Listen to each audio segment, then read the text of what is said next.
Aujourd'hui, on a commencé. Comment s'appelle la paracha? Shemot.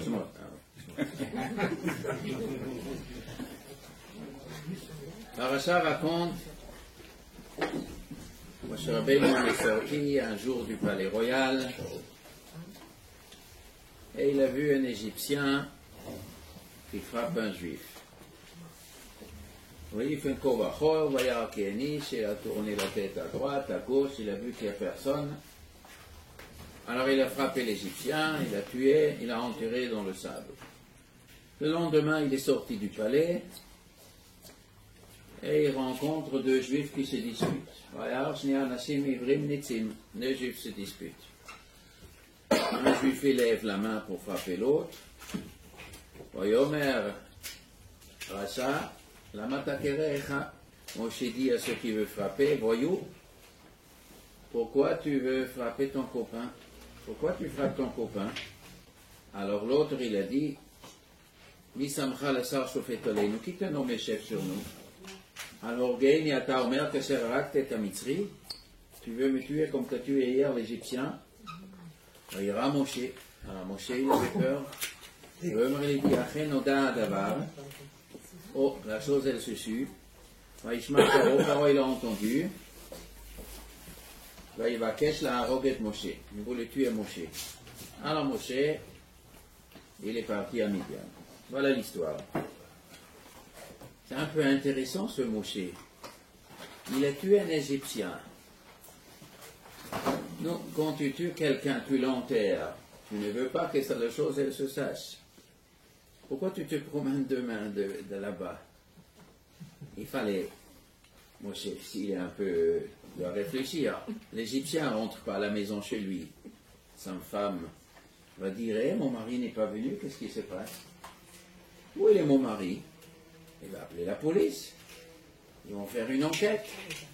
Ils vont chercher où il est passé. Et Moshe Rabbeinu, il se promène encore une fois là-bas. On risque de l'attraper. Reste quelques jours à la maison jusqu'on oublie. Pourquoi il se promène là-bas? Bon, Chat Pachout, Moshe, il avait peur. Si lui ne va pas se promener là-bas, la police va chercher. S'il trouve personne, il va attraper un juif dans la rue, ils vont dire c'est toi, et ils vont le tuer. Alors Moshe Rabbeinu dit je ne veux pas que quelqu'un d'autre, et il se fait accuser. Il faut qu'il vienne là-bas. Et s'ils veulent attraper quelqu'un, qu'il attrape moi, je vais essayer de me débrouiller. Il ne faut pas qu'un autre juif souffre à cause de moi. Bon, d'accord. Mais cette histoire, elle est quand même étonnante. Qui sont ces deux hommes-là? Les deux hommes qui se sont disputés, c'est Datan et Aviram. Datan et Aviram, ils ont raconté à la police égyptienne que Moshe a tué un Égyptien. Et pour ça, Paro a décidé de tuer Moshe. Mais c'était fou, c'est Datan et Aviram, ils voulaient tuer Moshe. Qui c'est Datan et Aviram?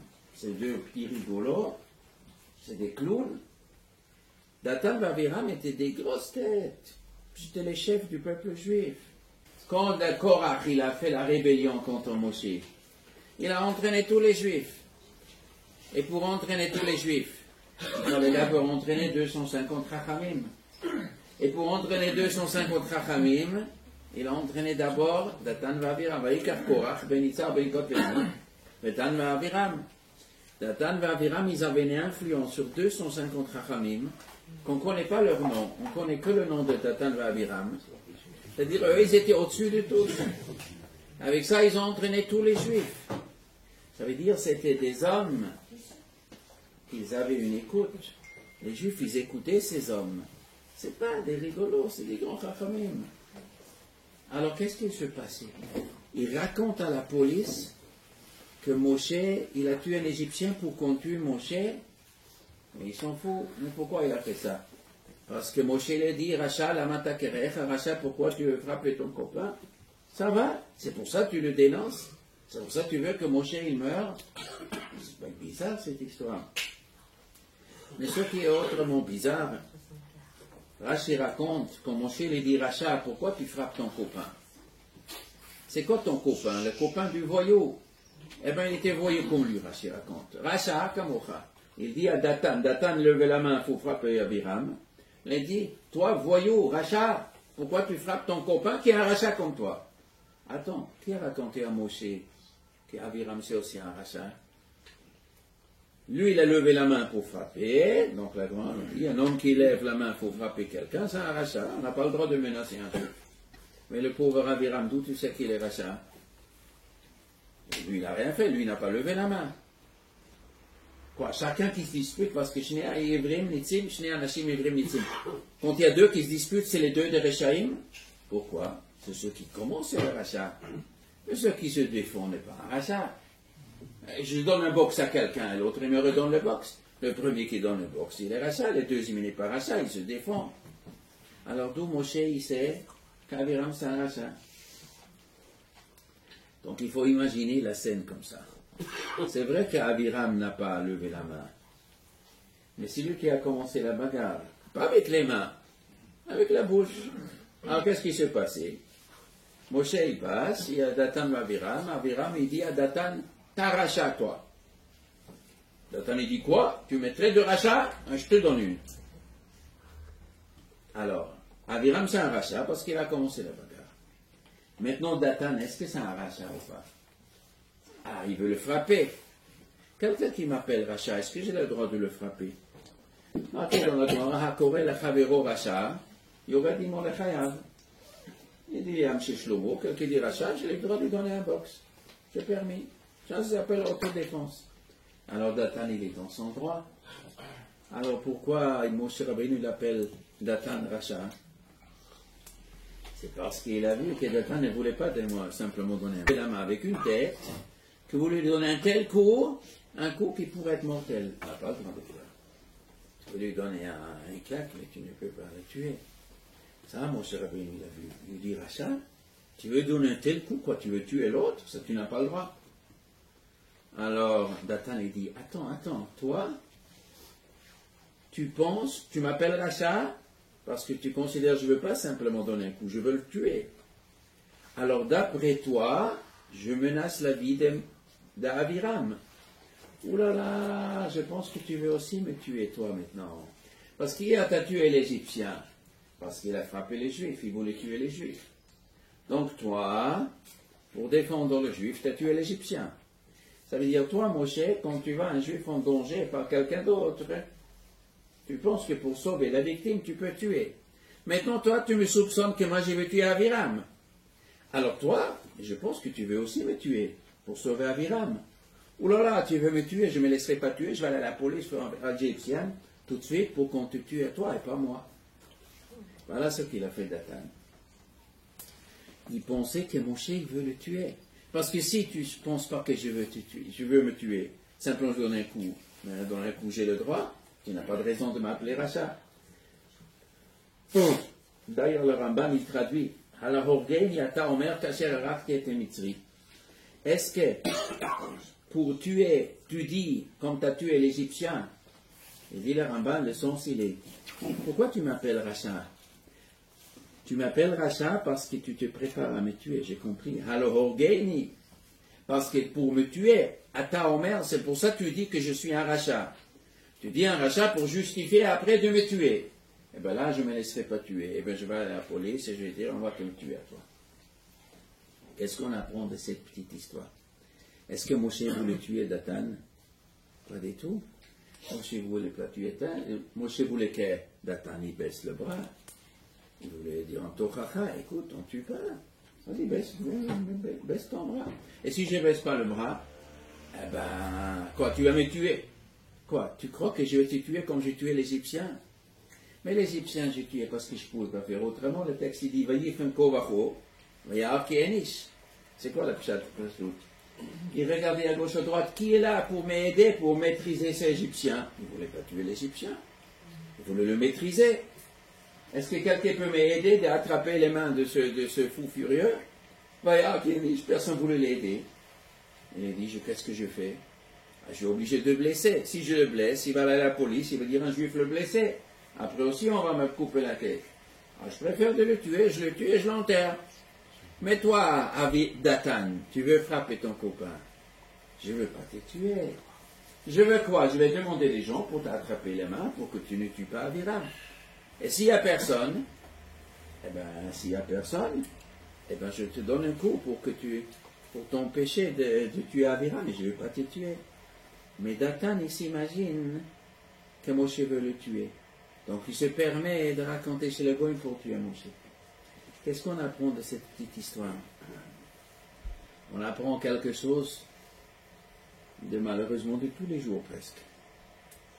Quand il y a un conflit, il y a des gens qui font un procès d'intention, ils dramatisent, on ajoute un petit peu de hystérie, on fait de ça une grande histoire. Je te dis un mot, Racha, on n'a pas le droit de tuer un juif parce qu'il t'appelle Racha. Ça va? Mais non, ouh là, tu me trucs, alors tu veux me tuer, alors moi je te dois le tuer. Qu'est-ce que tu sors de proportions? D'abord, l'autre te dit Racha, tu n'as pas besoin de le tuer, un petit coup. Tu dramatises. Après, tu penses que moi je vais te tuer. Et après, de ça, tu déduis, moi je vais te tuer, donc parce que je te dis à moi je vais te tuer, donc tout de suite, toi, la police, tu vas me tuer. Mais c'est comme ça dans les disputes. Dans les disputes, malheureusement, ce sera à la maison, ce sera encore des trucs. Il y a une petite histoire. À la place de régler ça calmement avec la tête froide, qu'est-ce que vraiment il a dit, qu'est-ce qu'il a fait, ça va. Il vous a dit quelque chose, on va le punir, ça va. On est bon du règle. Non, c'est ça. Donc il voulait faire un procès. Il veut ça. Après, je dois me défendre. Je suis en danger. On monte tout un salade. Ça, c'est l'histoire de Dathan. Mais on va essayer de comprendre un petit peu mieux cette histoire. Ces Dathan Aviram, on ne les rencontre que pas ici. Au fur et à mesure du Chumash, ils se présentent encore avant qu'ils soient rentrés dans le trou avec Korach. Il y en a plusieurs fois. On le trouve à la fin de la paracha. À la fin de la paracha, après que Moshe est parti chez Paro, il dit, Dieu m'a dit, il faut que tu renvoies les Juifs. La réaction de Paro, pas du tout. Je ne veux pas renvoyer les Juifs, mais c'est puis le contraire. Vous êtes trop relâchés dans le boulot, et bien on va vous priver de la paille, et vous allez fabriquer les mêmes quantités de briques, et on va. Très bien. Non, les policiers juifs ont reçu des coups, des noxines des Égyptiens, s'est mis à hurler, crier, et ils sont partis, c'était des gilets jaunes, ils sont rentrés dans le palais de Paro, ils ont commencé à crier, pourquoi tu te comportes comme ça, on n'a pas de paille, pourquoi tu es tellement méchant? Bon, Paro, il est resté de mauvais, et il a dit, non, c'est comme ça, il n'y aura pas de paille, et vous allez faire la même chose. Non, ils sont sortis avec Moshe. Alors le texte il dit, Vaïv Gouet Moshe bet Aaron. Il y a des gens dans le peuple juif, ils ont rencontré Moshe et Aaron, Vaïv Gou, j'ai rencontré agressivement, Nitzavim, Likratam. Ils étaient debout, quand Moshe et Aaron descendent les escaliers avec les policiers juifs qui se sont fait frapper toujours. Ils descendent tous. Il y en a des hommes qui les attendent à pied ferme. Betzetam et Paro, quand ils sortent des Paro. Ils leur ont dit, Yeir Hashem alechem yishpot. Que Dieu voit alechem sur vous, yishpot qu'il vous juge. Il vous punit.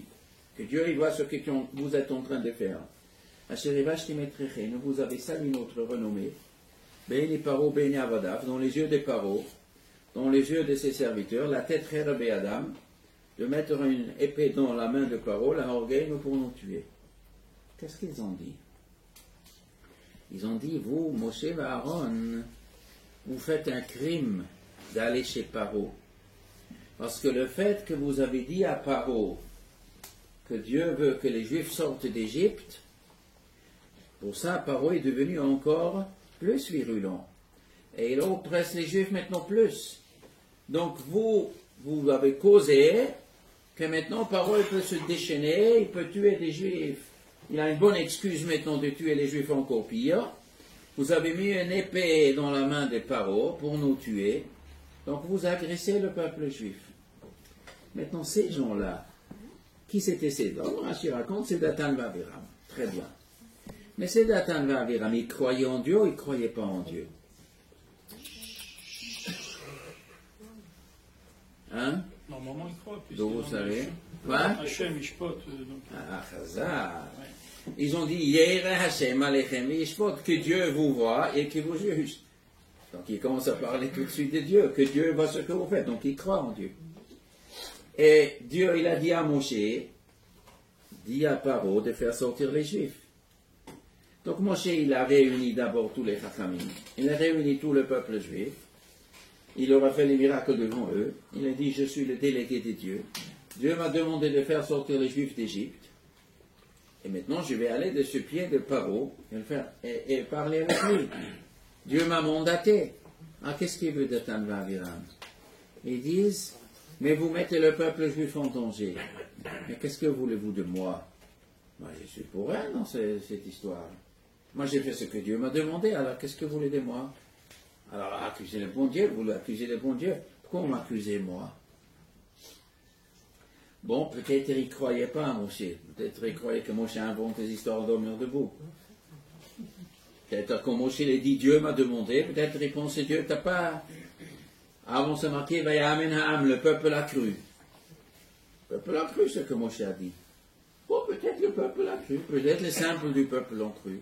Mais nous, Dathan et Aviram, on est sceptiques. Nous, on ne te croit pas tellement. Bon, peut-être. Mais avec ça, on ne s'en sort pas. Pourquoi? On va regarder un petit peu plus loin.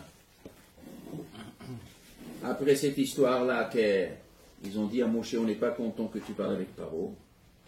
Jamais dit à Moshe, écoute, je vais faire des miracles. Et on va faire plier Paro. Alors on fait dame, on fait le sang, et on fait les grenouilles, on fait les poux, et on fait les bêtes sauvages, et la peste, et tous les Esramakot. Là, c'est la main de Dieu. Même les Égyptiens, ça c'est la main. La troisième Maca, ils ont baissé la tête. C'est la main de Dieu. Et plus et plus, tous les Égyptiens, ils étaient convaincus, c'est la main de Dieu. À plus forte raison, les Juifs, eh bien, au prochain Maca de Bechorot, et tout le monde est sorti. Très bien. D'ailleurs, vraiment aussi, ils sont sortis. Très bien. Alors, on va partir par Parashat Beshalach. On fait un petit saut, Parashat Beshalach. Parashat Beshalach, les Juifs, ils sortent. Très bien, Makat Bechorot, tout est passé. Et qu'est-ce qu'il fait Paro après quelques jours? Il voit que les Juifs ne reviennent pas. Eh bien, il court derrière. Nous, les Juifs, ils tournent la tête derrière. Et il voit, il voit que les Égyptiens courent derrière. Ils avaient très peur. Les Juifs, ils ont crié vers Dieu. Donc, il y a une partie des Juifs qui a crié vers Dieu.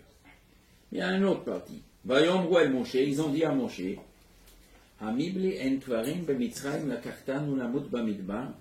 est-ce que c'est parce qu'il manque des tombes en Égypte, il manque des cimetières en Égypte? Tu nous as pris pour qu'on meure dans le désert? Non, mais qu'est-ce que tu nous as fait, l'Otsian et Misraim, de nous faire sortir d'Égypte? Mais voici la chose qu'on t'a déjà dit en Égypte. Mais nous me laisse tranquille. Nous voulons servir les Égyptiens. Mieux vaut pour nous de servir les Égyptiens que de mourir dans le désert.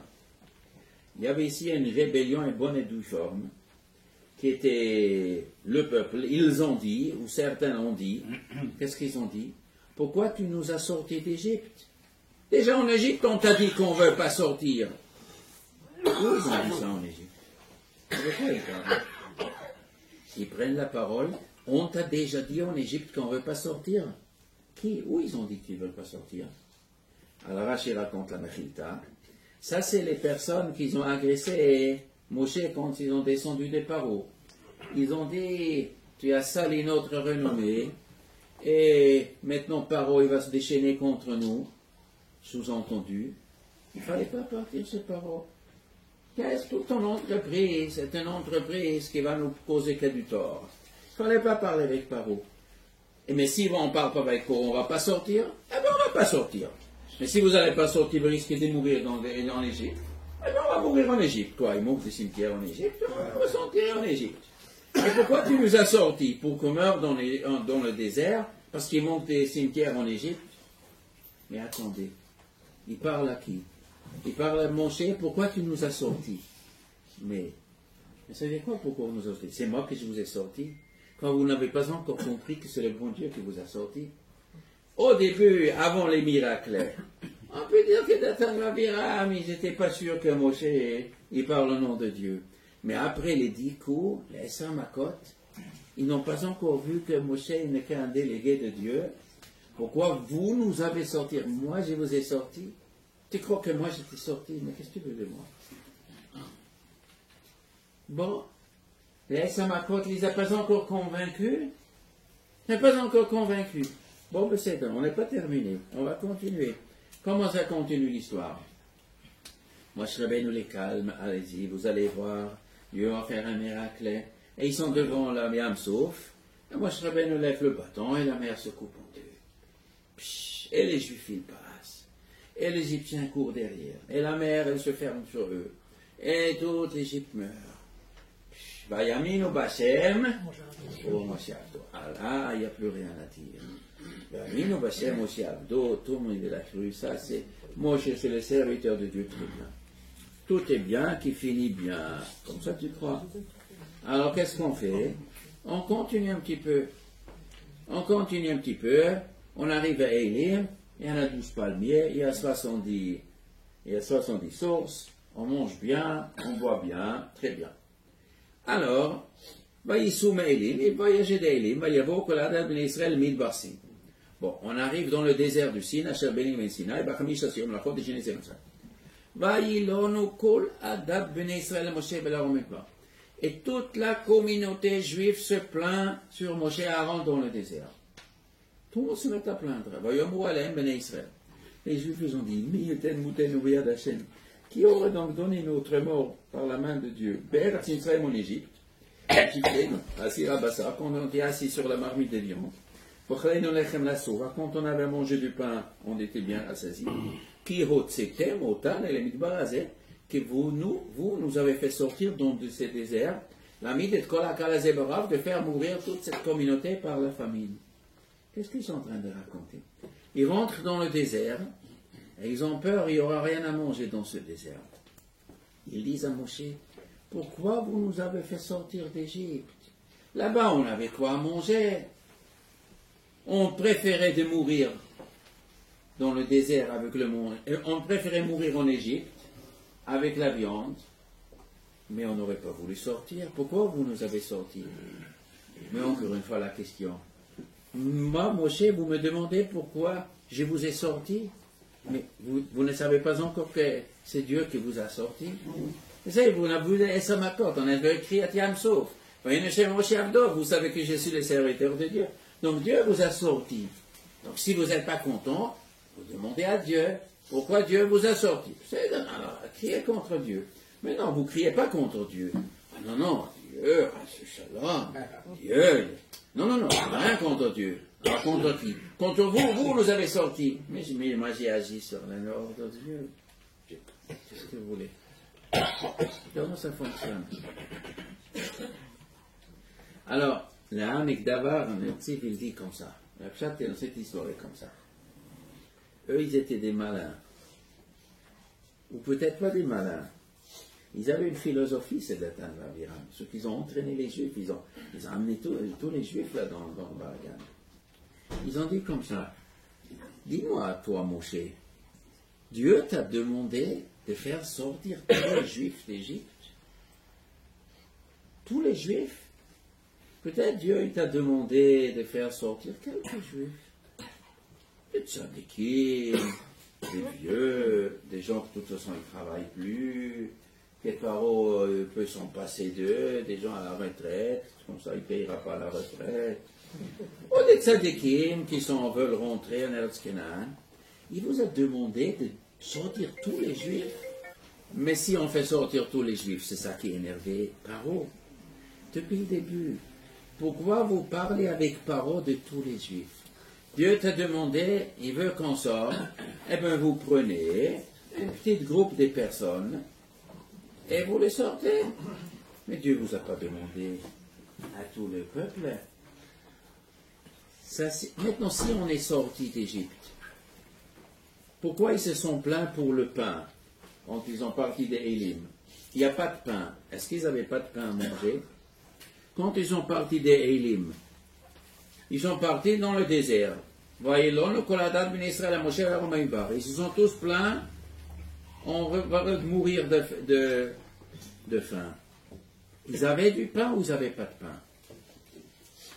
Rachi raconte que ce jour-là, le 15, la Ouga, le fameux gâteau qu'ils ont sorti, Ouga de Matzot Kilo Hametz, a terminé ce jour. À partir de ce jour, ils n'avaient plus rien à manger. Comme ça, il dit Rachi. Le Rabban dit, mais dans le texte, il n'est pas marqué qu'ils n'avaient rien à manger. Après, c'est marqué qu'il n'y avait rien à boire.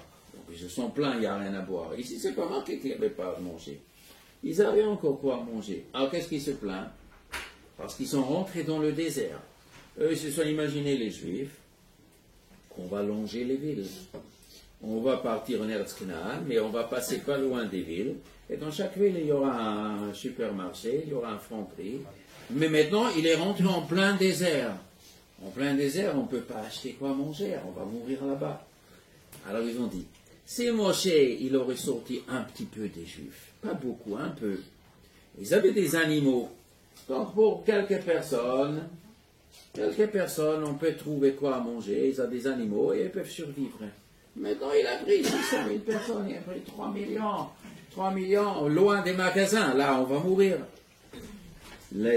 Ceux qu'ils ont dit, Moshe, il a monté un coup de faire sortir tous les Juifs. Personne ne lui a demandé de faire ça, c'est pas ça que Dieu a demandé. Qu'est-ce que Moshe Rabbeinu il a répondu à ces gens-là? Il a répondu, Moshe Rabbeinu, Venachnu ma kitalinu aleinu. Nous, moi, Moshe Aaron, nous sommes pour rien. Kitalinu aleinu, que vous plaignez contre nous. Je suis pour rien. On a agi parce que comme Hachem il a demandé. Mais non. Mais Datan Aviram, justement, ils disent, mais qui vous a permis de faire sortir tous les Juifs? Ah non, Dieu m'a demandé quoi? Dieu t'a demandé tous les Juifs? Ou c'est toi qui as décidé? Alors moi, je cherche un petit peu. Est-ce que Moshe a sorti tous les Juifs? Vous savez? 4/5e, ils sont morts. Dites-moi, Moshe, Dieu t'a demandé de faire sortir tous les Juifs, alors pourquoi ça 4/5e, tu n'as pas travaillé sur eux? Ouais, mais c'était des Juifs loin. Alors il fallait travailler sur ces Juifs loin. Tu as essayé? Est-ce que Moshe a essayé de travailler sur les 4/5e? Est-ce qu'il a essayé ou il n'a pas essayé? Hein? Ils sont morts au Makat Rocher. Mais avant Makat Rocher, avant Makat Dam, quand Dam, est-ce que ce moment-là, il essayait de convaincre les 4/5e ou il n'a pas essayé? Alors on va réfléchir un petit peu. Tout au début, quand Hachem il a dit à Moshe, tout au début, quand il était devant le buisson, il a dit, je vais sortir les Juifs d'Égypte, parle aux Juifs, parle à Paro, et je vous dis déjà maintenant, il a dit à Moshe, dis aux Juifs, on a fait ça ce matin, avant de sortir,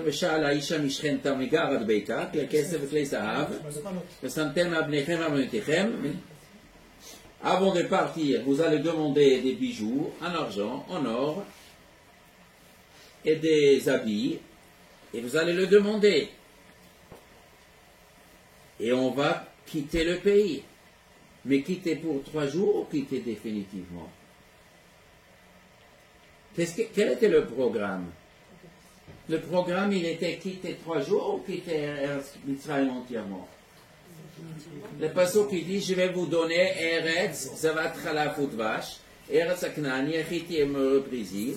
Je vais vous sortir d'Égypte, je vous donne le Eretz Canaan, et où coule le miel et le lait. Il a dit aux Juifs, nous allons quitter définitivement l'Égypte. Et quand Moshe est venu chez Paro, qu'est-ce qu'il a dit? Dieu m'a demandé, Yachogoli Bamidbar. Derrière Shloshet Yamim, une route de 3 jours. À Paro, il a demandé une route de 3 jours. Et aux Juifs, il a dit, on va sortir définitivement. Imaginons-nous qu'il y a un Juif qui va chez un Égyptien, et il dit, vous savez, le rabbin là, il triche. il vous raconte pour 3 jours, mais le programme, tout le peuple, il sait qu'on va partir définitivement. Ouh là là, si Paro il aurait reçu ce montage, ouh là là, ça aurait été grave. Ça aurait été très grave. D'ailleurs, après 3 jours, quand ils sont partis après 3 jours, Paro, il a vu qu'il ne revient pas, donc il a couru derrière, parce que ça a été fait pour 3 jours. Pendant 1 année, le pauvre Paro, entre guillemets, il se fait berner par Moshe.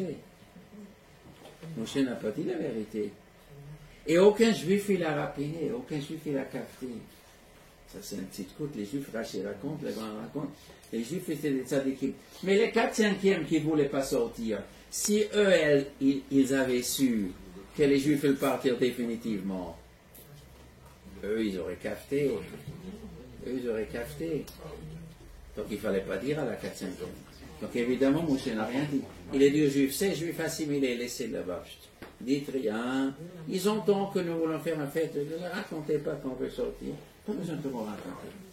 Mais, les Erev Rav, quand Moshe il est sorti, il y avait beaucoup d'égoïmes qui se sont accrochés. Est-ce que Dieu lui a demandé de faire sortir les Erev Rav? Non. Il n'a pas demandé. Alors, qui a pris la décision de prendre les Erev Rav? Moshe, il a pris une décision. Il a décidé tout seul. Ah bon, Moshe, il a décidé à sa tête. Il y avait un garçon qui s'appelait Micha. Vous connaissez Micha? Un petit garçon qui était dans un mur. Et Moshe Rabbeinu passe côté mur, il entend un mur crier. On dirait un iPhone dedans qui crie. Alors, il a entendu un bébé, parce que les Égyptiens, quand il y avait passé des briques, on prenait des bébés, on les mettait dedans comme briques. Très bien. Moshe Rabbeinu, il entend un type crier, il dit, oh là là, un pauvre enfant, il est dedans, je veux le sortir. Alors il dit, fais gaffe, fais gaffe. Je te le déconseille.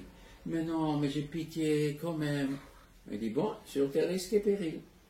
Et Moshe, il a sorti. Et ce Micha, c'était le fameux qui a amené l'Avodazara d'Égypte.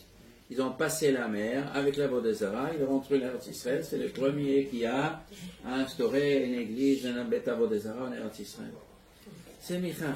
Mais c'est Moshe qui a décidé à sa tête. Ça, c'est ce que Datan et Aviram, ils ont dit à Moshe. Dis-moi, Kadesh Baruch il t'a dit de faire sortir tous les Juifs. Moshe dit, qu'est-ce que tu veux de moi? C'est Dieu qui est... C'est Dieu ou c'est toi? Mais qui décide ici? Alors, Moshe Rabbeinu, qu'est-ce qu'il a dit? Il a dit, mais qu'est-ce que Moshe Rabbeinu il a dit aux Juifs? Qu'est-ce que Hashem il a dit à Moshe dans la parasha ce matin? Lech va'asafta et zikne Israël. V'amart elehem, eleke vatechem nira elai, eleke Abraham. Il a parlé à mon peuple. Votzeti et ami Israël, je vais faire sortir mon peuple juif. Mon peuple juif. Ça veut dire quoi, mon peuple juif? C'est combien des gens? C'est tout le monde. C'est tout le monde. Alors, les 4/5 tu prends pas. Ah, c'est dangereux. Cela, c'est dangereux. Cela, je me méfie de cela. Cela, je ne peux pas prendre. Donc, tu les as abandonnés. Mais tout le reste, tu as pris. Et peut-être dans le reste aussi, on ne veut pas. Mais Dieu ne m'a pas demandé de faire une différence. Il m'a dit mon peuple. Donc, je parlais au peuple. Eux disent non, il ne fallait pas parler au peuple. Il y a un halakha très intéressant. Quel est le din quand on fait la guerre? On mobilise les soldats. Quand on mobilise les soldats, on va à la guerre. Avant de rentrer au front, il y a un Kohen qui vient marquer un fromage. Le Kohen fait un discours. Qu'est-ce qu'il fait? Qu'est-ce qu'il dit dans le discours? Ce qui a peur, ce qui est tendre, ce qui ne tient pas la pression, le stress de la guerre, eh bien, qui rentre à la maison, peine, de peur qu'il va quoi? Il va faire fondre le courage de ses frères comme son cœur ils font. Lui, il va se décourager, il va fuir au milieu, il va paniquer, il va provoquer une panique de tout le monde et tout le monde va partir à la maison. Ce que la Torah nous raconte pour une guerre, on voit à fur et à mesure de tout le Chumash que ça c'était le problème numéro 1 des Juifs. À chaque problème, ils ont dit on veut retourner en Égypte. Ils se sont découragés. Mais pourquoi on est sorti d'Égypte? Ils avaient peur des guerres, ils avaient peur de la famine, ils avaient peur qu'il manque de l'eau. Chaque fois ils avaient peur, vous le retournez. Ah, peut-être c'est le mieux de ne pas faire sortir tous ces gens-là. Mais c'est ça que Dathan Aviram il a dit. Mais toi, Moshe, tu as pris trop des gens. Tu as pris des gens que maintenant ils se découragent. Il ne fallait pas les prendre. Maintenant, c'est vous, Dathan Aviram, qui sont en train de les décourager. On va mettre les cheveux avant, les bœufs avant les charrettes ou les charrettes avant les bœufs? Eux, ils disent, Moshe, le peuple se décourage, qu'est-ce que tu nous as fait? Et Moshe dit, c'est toi qui le décourage. C'est toi qui tu te racontes. Mais non, le peuple, tu vas bien, le peuple, il se plaigne. Oui, le peuple, il a des chefs qui les font plaindre. Mais non, le peuple, Moshe Rabbeinu dit, moi j'ai parlé au peuple, comme Hachem il a dit. Oui, mais les Erev t'as décédé tout seul. Pourquoi je n'ai pas le droit de te soupçonner que Dieu n'a pas dit entièrement le peuple. Un peuple. C'est un peu élastique ce que le bon Dieu il a dit. Non, c'est pas un peu élastique. Le Micha, tu prends, il t'a déconseillé, tu décides de le prendre. Et le bon Dieu, il t'a mis en garde, t'as décidé. Non, non, c'est bon, je les prends. Et pour le reste aussi, ça se discute si le bon Dieu t'a demandé. C'est toi qui as décidé. Eh bien, t'as exagéré. Eh bien, il ne fallait pas prendre tous. On préférait de mourir en Égypte. Mais si on ne serait pas sorti d'Égypte, on serait mort pendant le Choshech avec les 4/5e. Ouais, ben on serait mort là-bas. Mais c'est ça qu'ils ont dit. On préférait de mourir en Égypte, calmement, que de mourir par la faim et de mourir par le soif. Qu'est-ce qu'il est mieux? De mourir comme ça sur le lit, tranquillement, ou de mourir pendant 1 semaine, 2 semaines, la famine jusqu'à la fin, on meurt. Il y a toutes sortes de morts. Ils ont dit, mieux vaut de mourir sans faim que mourir de la famine. On n'est pas prêt pour ça. Ça, c'est Dathan Aviram. Ils soupçonnent Moshe et ils disent, mais on te l'a déjà dit en Égypte. Ce qui n'est pas faux. Ils ont dit un peu la vérité. On t'a déjà dit en Égypte, on ne veut pas que tu parles avec Paro. Mais tu as reçu un ordre de parler avec Paro. D'accord, tu as reçu un ordre de parler avec Paro, mais pas tout le peuple. Ça, c'est les discussions. Mais, en vérité, il y a ici un deuxième volet avec ce Dathan Aviram. Il y a un Gemara qui dit, Kol ha-mitraem al rabo, kilo mitraem al Shechina. Un homme qui accuse son maître, c'est comme il accuse Dieu. D'où on le sait? Parce que Moshe Rabbeinu dit, V'nachnu ma, lo aleinu tunotechem ki al Hashem. Nous ne sommes pour rien. C'est pas contre nous, vos réclamations, c'est contre Dieu. Votre rébellion, sachez, vous accusez Dieu. Vous ne nous accusez pas nous, c'est contre Dieu. Vous êtes mitrahamim al harav, c'est comme mitrahamim contre Hashem. C'est quoi? Mitrahem al rabo. On a l'expression kol mitrahem al rabo, qu'il est mitrahem al Hashem. C'est quoi mitrahem? Il réclame, il accuse. Accuse quoi? Il dit Rashi, mitrahem, ça veut dire, il dit que le maître n'a pas pitié avec moi. Le maître, il est trop dur, il est méchant avec nous. Ça, c'est Pshat mitrahem. Ceux qui disent que le maître, il est méchant, en vérité, les mitrahem contre Hashem. Parce qu'ils ont dit, ça veut dire que les Juifs, ils étaient mitrahamim. C'est quoi mitrahamim? Ils ont accusé Moshe que tu es méchant. Pourquoi méchant? Parce que tu nous amènes dans un endroit où il n'y a pas quoi manger. Dans un endroit où l'Égyptien court derrière veut nous massacrer. Tu n'as pas pitié de nous. Et Moshe il dit, c'est pas contre nous, c'est contre Dieu. Parce que moi j'agis contre Dieu. Et pourtant Moshe il a pris certaines décisions tout seul. Donc ici, on apprend de passage de Chumash quelque chose de très important. Est-ce que Moshe se trompait d'avoir pris les revaves? Est-ce que Moshe se trompait d'avoir pris Micha? Oui. Donc il peut se tromper. Est-ce que le grand Sanhedrin peut se tromper? Le grand Sanhedrin au Sharaïm est 71. Est-ce qu'ils peuvent se tromper ou ne peuvent pas se tromper?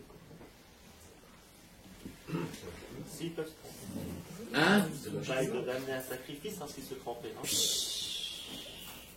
Zakobaro. Marqué dans Parashat Vayikra que quand le grand Sanhedrin il se trompe, ils doivent apporter un korban, le par Elam Davar, chez le Sibour. Il y a toute une masechet qui s'appelle Masechet Horayot. La Torah elle a prévu que le grand Sanhedrin peut se tromper. Il n'y en a qu'un qui ne peut pas se tromper. Il n'y en a qu'un. Il n'y en a qu'un qui ne se trompe pas. Mais les humains peuvent se tromper. Et la Torah elle a prévu, si le Sanhedrin se trompe, et après on s'est avéré qu'ils se sont trompés, et bien on fait un korban. Des fois c'est l'individu qui apporte le korban, des fois c'est le bédin qui apporte le korban. Est-ce que Moshe il se trompait d'avoir pris Micha? Le Korah il se trompait. Alors comment la Gemara peut nous dire Kol ha-mitraem al rabo kilo mitraem à la Shrina? Ceux qui réclament contre le maître, c'est comme ils réclament contre Dieu. La preuve de Moshe, parce que Moshe lui dit c'est pas contre moi, c'est contre Dieu. Non, c'est contre toi. C'est toi qui es accusé, pas Dieu. Et la réponse elle est, c'est vrai que les humains sont des humains, c'est pas le bon Dieu. Mais pour accuser le maître qu'il se trompait, il faut que ce soit avéré. Mais dire comme ça qu'il se trompe, eh bien le maître il sait mieux, parce que Dieu il a donné à Moshe, il a nommé Moshe. Il a nommé Moshe de gérer. Et si Moshe il a dit, moi j'ai compris de Dieu qu'il faut que je sorte tous les juifs, pas seulement un petit groupe, tous, eh bien Dieu m'a fait confiance que je comprends bien. Tant que tu ne me prouves pas que je me suis trompé, Dieu me fait confiance. Toi tu penses que je me trompe, mais toi tu as des intérêts. Vous avez maintenant pas bitachon. Vous croyez que vous allez mourir dans le désert. Vous avez une guia, alors vous m'accusez moi. Mais moi je vous dis tel que Dieu m'a dit à tous les peuples. Donc vous ne pouvez pas me prouver que je me suis trompé. Donc Dieu il veut qu'on me suive. Ça c'est Pshat Kol HaMitraim. Ceux qui accusent le maître, il accuse Dieu. Le maître il connaît mieux ce qui est marqué dans la Torah. Moshe Rabbeinu c'est le maître des Juifs. Lui il comprend comme ça. Maintenant vous soupçonnez vous-même que vous vous trompez. Et si vous ne vous soupçonnez pas, vous me soupçonnez moi, eh bien vous êtes mitraïn contre Akéro. Ça c'est ce qui est marqué ici dans le commerce. Si tu n'as pas de preuve, parce que le maître peut se tromper, donc chaque chose qui ne te plaît pas, tu accuses le maître. Elle est bonne, c'est fini. Tu peux dire la Torah, elle est finie. Chaque chose qui ne te plaît pas, le maître il te dit tes filets ne sont pas saules. Ah, ils ne sont pas saules, là il faut acheter d'autres. Ça coûte 1000 euros. 1000 euros, vous êtes méchant, monsieur le rabbin. Ça coûte 1000 euros, on perd des filets. Ah, dites que les filets sont cachers. Non, ils ne sont pas cachers. Mais maître, c'est pas possible que vous vous trompez? Oui, c'est possible. Alors, peut-être vous vous trompez. Non, je ne me trompe pas. Moi, je vois, je ne me trompe pas. Ces filets ne sont pas saules. Ah, peut-être vous vous trompez. Oui, peut-être. Peut-être. Là, c'est le médecin. Il faut faire une opération. Oui, il faut faire l'opération. Elle est dangereuse, oui, elle est dangereuse. Bon, dites que je n'ai pas besoin de l'opération. Mais non, mais je connais. Vous avez besoin. Oui, mais je ne veux pas. Ah, vous ne voulez pas, c'est autre chose. Vous me demandez, vous êtes obligé de faire l'opération. La médecine dit qu'il faut faire l'opération. Elle va vous faire, oui.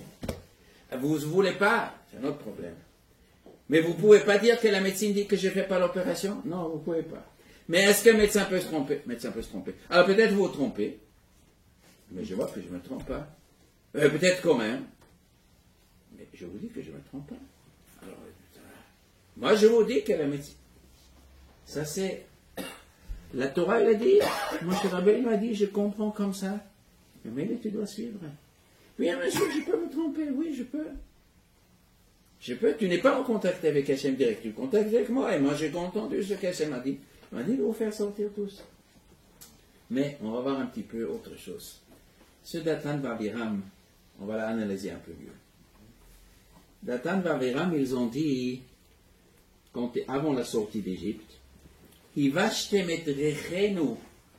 vous avez sali notre renommée. Oui, vous vous rappelez le verset ce qu'il dit? Vous avez sali notre renommée chez Paro, la tête très bien dans la guénou.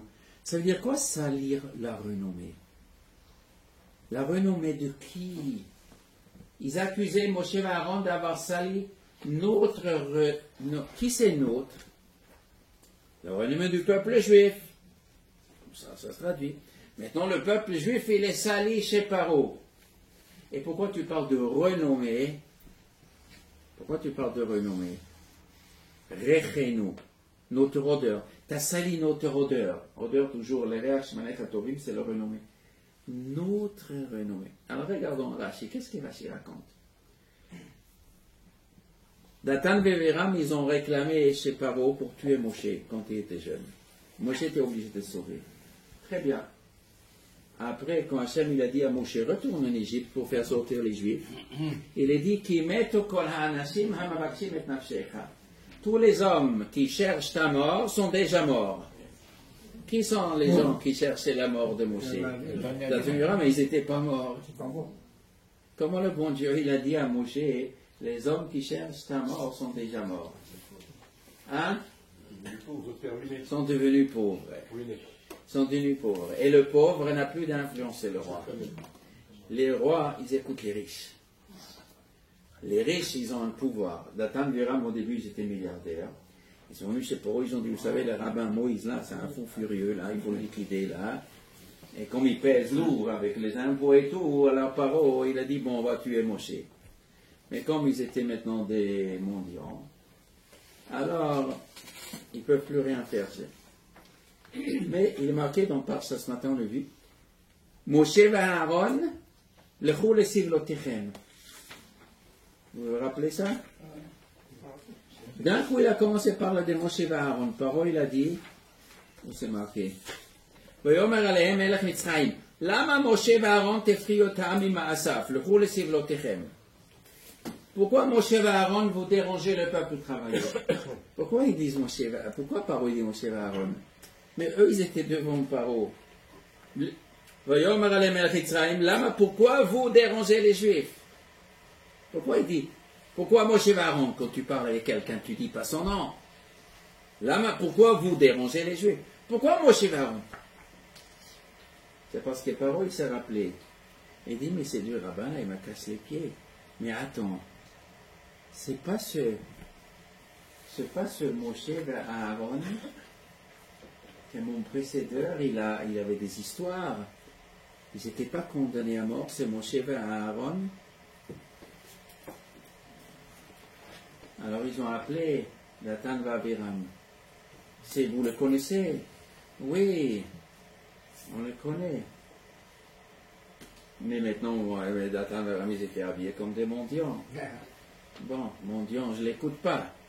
Le mendiant, ça ne pèse rien. Moshe, eux, ils attendent en bas, mettons les escaliers Datan Vaviram. Dites-moi, Moshe Aaron, pourquoi Paro ne tient plus compte de nous? Dis-moi, tu as sali notre renommée. Dis-moi, tu as parlé mal de nous. Ah, c'est toi, Moshe, qui a dit, c'est des mendiants, c'est des nuls. Il ne faut pas écouter. Il ne s'agit pas de renommée du peuple juif. Notre renommée, tu m'as sali. Datan Vaviram, ils ont mélangé les intérêts du peuple juif avec leurs propres intérêts. Il y a ici un jeu, et il y a ici notre renommée, tu es sali. Mais on va essayer de comprendre un petit peu plus. Quand Korach il a fait la rébellion contre Moshe et Aaron, il y a un passouk dans Sefer Tehillim, chapitre 106. Le passouk il dit comme ça, c'est chapitre 106. Vaïkanu le Moshe b'machane. Les Juifs ils étaient jaloux de Moshe dans le camp. La Aaron kedosh Hashem, et ils étaient jaloux d'Aaron. Tiftach eretz vatibla Datan. La terre, elle a ouvert sa bouche, elle a fait avaler Datan. Vatechas aladat Aviram. Elle a couvert la communauté d'Aviram. À quel moment ça a volé Datan Vaviram? Korach. Pourquoi Korach n'est pas cité dans le verset? Korach, c'est le premier qui rentre dans le sous-sol. Pourquoi le Passouk ne parle pas de Korach, on parle que de Datan? La compagnie de Datan et d'Aviram, mais pourquoi Korach ne figure pas? Alors le début du verset dit, Vaikanu le Moshe Bamachane. C'est quoi Vaikanu? Ils étaient jaloux. Qui était le premier qui était jaloux? C'est Korach, avant Datan Vaviram. Et Korach on ne cite pas. Dit la Gemara Sanhedrin que le mot Vaikanu a un deuxième sens.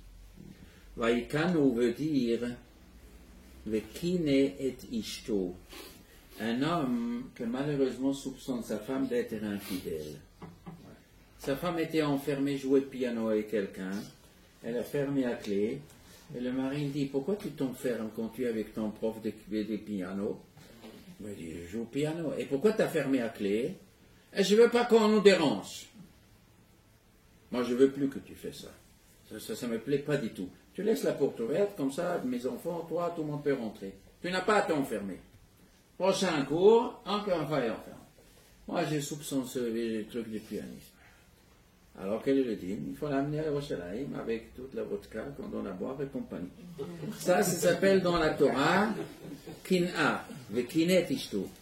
Vaikanu le Moshe Bamachane, la ranque de ceci. Le Gemara nous dit que Datan Vaviram, pendant la guerre comment il s'appelle, de Korach, Korach voulait être Kohen Gadol, il a accusé Moshe. Mais Datan Vaviram, ils sont devenus très basses. Datan Vaviram, ils ont dit, Moshe, vous savez les Juifs qui est Moshe? Méfiez-vous de Moshe.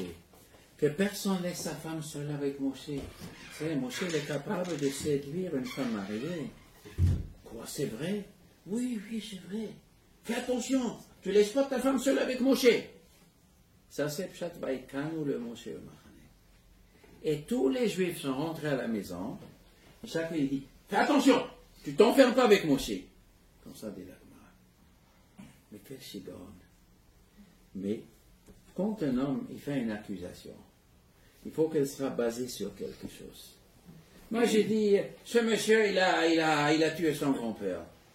Pourquoi tu dis ça? Pourquoi le grand-père, il était tué avec...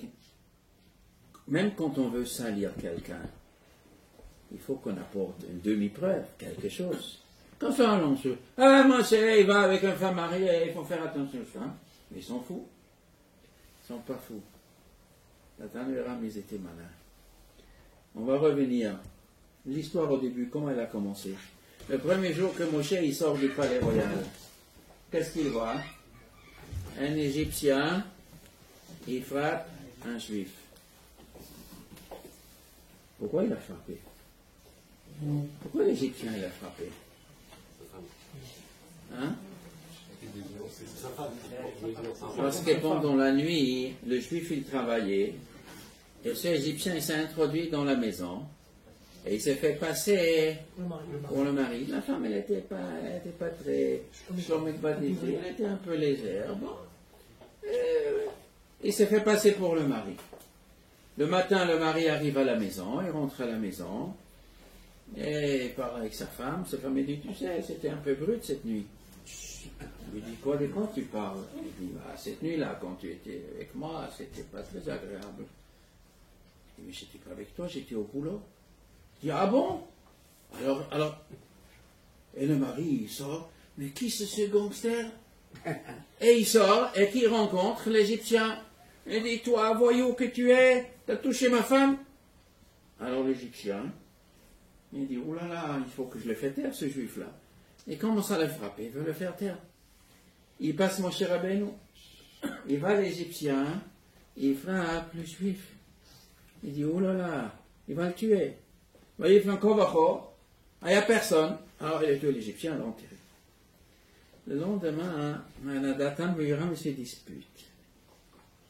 Ils se disputent. Alors il dit, Rachel, pourquoi tu frappes? Il dit, dis-moi, tu veux me tuer comme tu as tué hier l'Égyptien? Il dit, mais dis-moi, t'es fou toi, Datan? Que tu as peur que je te tue? Comme hier, j'ai tué l'Égyptien. Mais l'Égyptien, j'avais raison de le tuer. Mais l'Égyptien voulait tuer les Juifs. Mais qu'est-ce que tu compares? Dathan dit à Moshe, attends. Pourquoi tu as tué l'Égyptien? Parce qu'il voulait tuer les Juifs. Et peut-être c'est pas pour ça que tu as tué. Alors pourquoi je l'ai tué? Dis-moi, qui était avec la femme? Qui était avec Shomit Bativri? L'Égyptien. D'où tu sais? Mais le mari il est sorti plein de trucs. Il n'y avait que l'Égyptien à côté. Il n'y avait personne à côté. Dathan il dit, c'est pas vrai, il y avait encore quelqu'un à côté. Qui était encore à côté? Mais toi, tu étais à côté.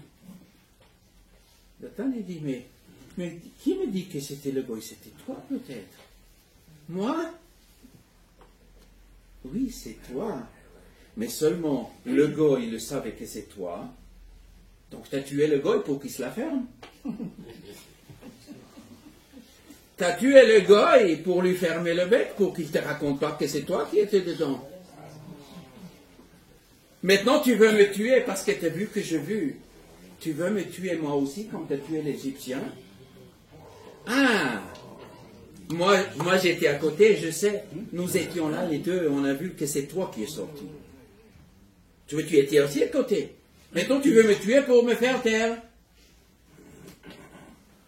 Sur qui je suis tombé?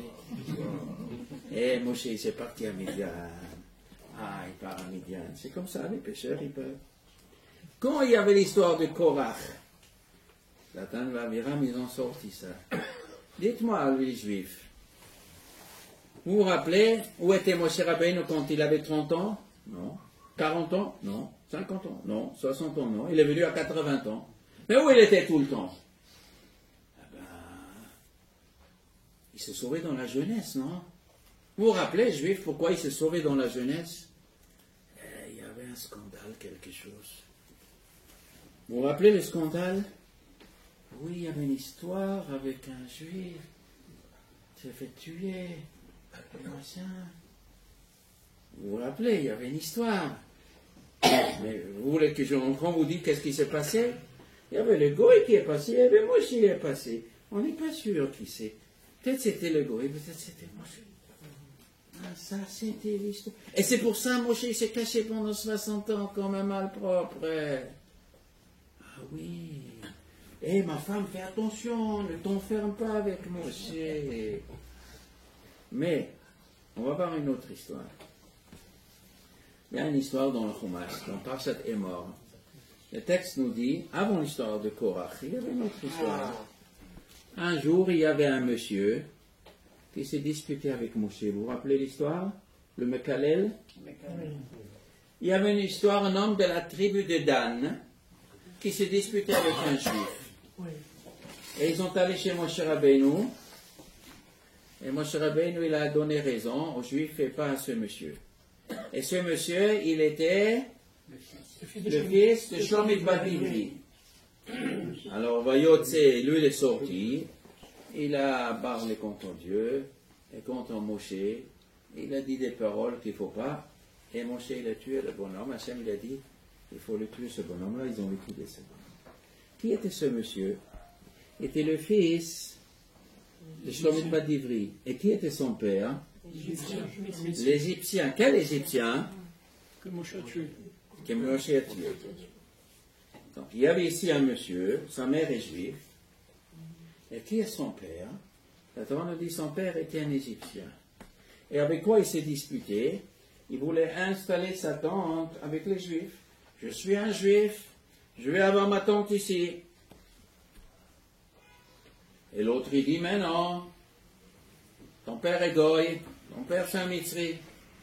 Tu n'as rien à chercher ici. Il dit, alors ma mère elle est juive. Mon mère elle est la tribu de Dan. Ah non, ça ne marche pas d'après la mère, ça marche d'après le père. Ah non, mais ça marche d'après la mère. Il a dit, c'est la mère, donc j'ai le droit d'être ici. Et l'autre juif, il dit, ça marche d'après le père, ton père est goy, tu n'as rien à faire ici, tu dégages. On vient chez Moshe. On vient chez Moshe. Alors, monsieur le rabbin, qu'est-ce que vous jugez? Moi, j'ai juste que tu dois partir. Ton père, c'est un goy, tu dois partir. Et l'autre, il explose. L'autre, il explose. Il commence à parler mal. Et Moshe Rabbeinu nous téléphone au bon Dieu. Je fais quoi avec lui? Tu le liquides. Hein? Dieu m'a téléphoné, il faut liquider, on les liquide. Ils sont venus Datan Vaviram. Qu'est-ce qui se passe? Datan Vaviram. Attends. Qu'est-ce que c'est cette liquidation-là en extrémis? Bon Dieu, il te téléphone. Attends. Qui est le père de cet enfant? Qui est le père? Datan Vaviram, ils ont vu ce type. Datan dit, dis-moi, qui est ton père? Il dit, je ne sais pas, on dit que c'est un Mitzri. C'est pas si sûr. C'est pas si sûr que ton père c'est un Égyptien, tu sais. Ah bon, pourquoi? Et peut-être c'est un juif. Un juif, pourquoi il n'y avait personne de juif à côté? Non, mais Moshe est à côté. Quoi? Peut-être Moshe c'est mon père? Peut-être c'est Moshe mon père? Moshe, il a entendu ça. Ou il n'a pas entendu. Moshe, peut-être il ne savait rien. Moshe, il a qu'est-ce que j'ai fait? Il parle contre Dieu. Il était Makel la chaîne. Je lui ai dit, tu prends, tu le tues. Là, Datan Vaviram, il a fait sortir les mauvaises langues. Moshe, il a liquidé celui-là aussi. Parce qu'il avait peur que les types, il va raconter qu'il est le fils de Moshe. J'ai le droit d'être ici. Donc on liquide tous ceux qui peuvent. Ça, c'est Datan Vaviram. C'est spécial. Mais est-ce qu'ils étaient méchants? Ou ils étaient paranoïaques? Ou peut-être c'est vrai, peut-être Bemet c'est Moshe. Ça c'est. Vaïkanu le Moshe Bamachane, le pasuk parle pas de Korach. Korach il ne s'est pas abaissé comme ça. Korach était. Korach était contre. Mais Vaïkanu le Moshe Bamachane, la Aaron que doit chercher Tiftacher Tiv la Datan. La terre ouvert sa bouche et l'a avalé Datan. Ouvert la bouche. Parce que Datan il a ouvert sa bouche. Sa bouche qui était malpropre. Et la terre a ouvert sa bouche comme lui, il a ouvert sa bouche de faire des fausses accusations. Et ça a couvert sur la compagnie d'Aviram. Et quand ils ont réussi, ça a commencé avec une petite histoire d'Atan Vaviram. C'est possible que c'était une mise en scène. Je ne suis pas encore sûr que ce dispute, qu'Aviram, il dira ça, et que lui, il lave la main. Hein. Est-ce que c'était une vraie dispute ou c'était une mise en scène parce qu'on voulait piéger Moshe? Parce qu'on voulait, depuis le début, ils voulaient s'en prendre à lui. Et après, à fur et à mesure, ils ont réussi à décourager chaque fois les Juifs. Et après, ils disent à Moshe, mais le peuple ne peut pas te suivre. Vous dites au peuple qu'on ne peut pas suivre. On peut décourager des gens. Décourager, des fois dans une classe, il y a des gens paresseux, ils ne veulent pas travailler. Et quand le prof il demande beaucoup de travail, on a des paresseux, si eux ils ne font pas le devoir, les autres ils font, eux ils vont être punis. Donc ils disent aux gens, ne faites pas le boulot, on fait la grève, dites que c'est trop dur. Et non, mais c'est beaucoup trop, ils demandent tellement, tout le week-end il est parti en fumée, on ne peut plus faire des tennis le dimanche. Ils demandent trop. Ils entraînent toute la classe, et quand le directeur vient, il dit, mais les profs ils donnent beaucoup trop de travail, on ne peut pas faire ça. Non, mais il y en a 2, 3 qui font rien. Non, mais vous voyez, il y a tout un truc. Mais vous voyez bien, c'est toute la classe. Oui, c'est toute la classe, mais vous avez entraîné toute la classe. Il y en a des meneurs, ils entraînent, après toute la classe. Mais en vérité, ça vient des deux. Ça, c'est le courage de ouvrir la bouche. Et Moshe, il avait ces gens-là en face de lui. Bon, à la fin, ils sont rentrés. La terre, elle a ouvert aussi sa bouche. Après, elle a refermé la bouche. Et c'est terminé. Tout le monde dit, c'est qui est Moshe? Et Moshe, Aaron, les tzadikim, tout ça. Mais même eux, ils sont passés des moments de soupçon. C'est comme ça.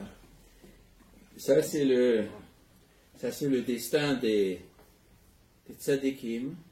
sont obligés de passer des moments. Mais Moshe, le lendemain, il est passé là-bas.